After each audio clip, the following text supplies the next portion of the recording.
जय श्री राधे, जय श्रीमन नारायण।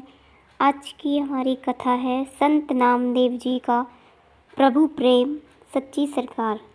कंधे पर कपड़े का थान लादे और हाट बाजार जाने की तैयारी करते हुए नामदेव जी से पत्नी ने कहा, भगत जी, आज घर में खाने को कुछ भी नहीं है।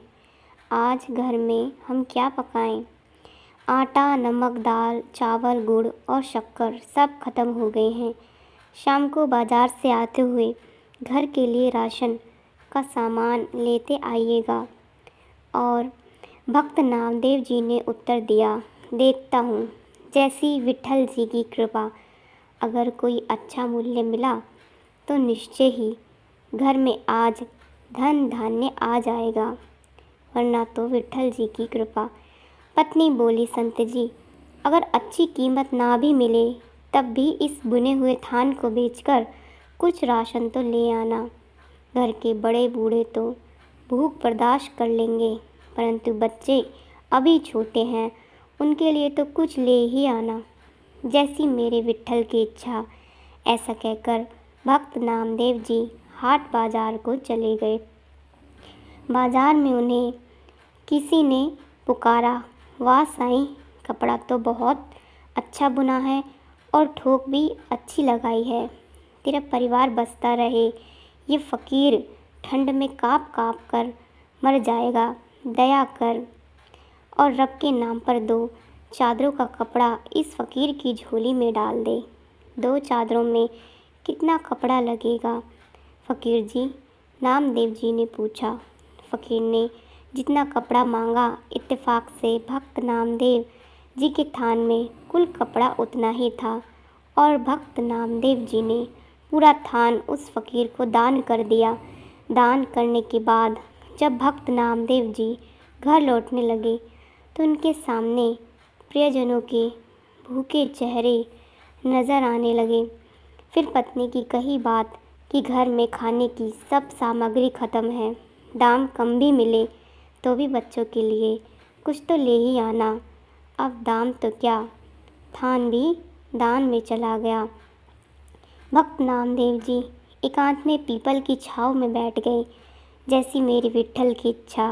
जब सारी सृष्टि के सार पूर्ति वो खुद करता है तो अब मेरे परिवार का भरण पोषण भी वो ही करेगा।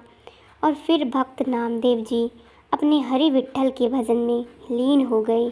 अब भगवान कहाँ रुकने वाले थे।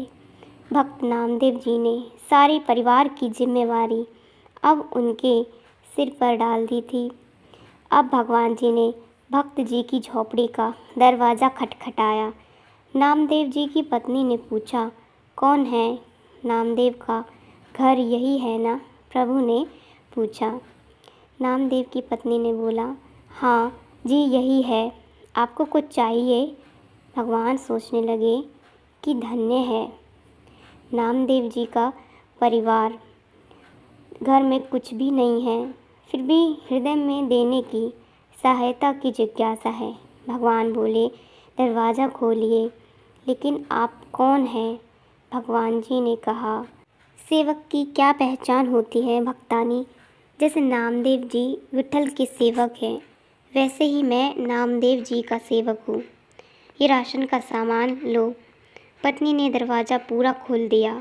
फिर इतना राशन घर में उतरना शुरू हुआ कि घर के जीवों की घर में रहने की जगह ही कम पड़ गई। इतना सामान नामदेव जी ने भेजा है?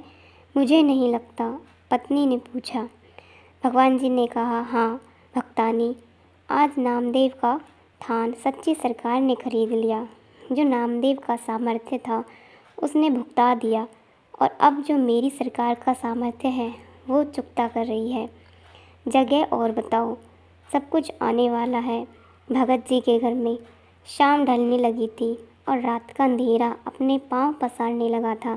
सामान रखवाते रखवाते पत्नी थक चुकी थी। सारे बच्चे भी थक चुके थे। बच्चे घर में अमीरी आते देख खुश थे।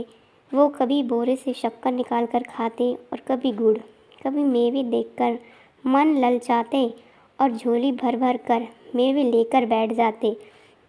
उनके बाल मन अभी तक तृप्त नहीं हुए थे। भक्त नामदेव जी अभी तक घर नहीं आए थे, पर सामान आना लगातार जारी था। इतना सामान कि घर वाले परेशान हो गए। आखिर पत्नी ने हाथ जोड़कर कहा, सेवक जी, अब बाकी का सामान संत जी के आने के बाद ही आप लेकर आना। हम उन्हें ढूंढने जाना है, क्योंकि वे अभी तक घर नहीं आए हैं।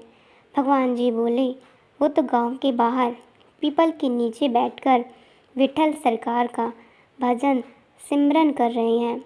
अब परिजन नामदेव जी को देखने गए।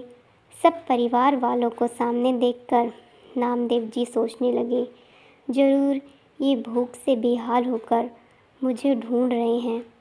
इससे पहले कि संत नामदेव जी कुछ कहते, उनकी पत्नी बोल पड़ी, कुछ पैसे बचा लेने थे। अगर थान अच्छे भाव बिक गया था तो सारा सामान ही खरीदकर घर भेजना था क्या? भक्त नामदेव जी कुछ पल के लिए विस्मित हुए।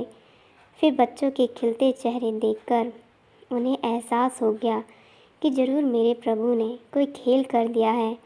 पत्नी ने कहा, सच्ची सरकार को आपने थान बेचा और वो तो सामान घर में भेजने से रुकते ही नहीं थे।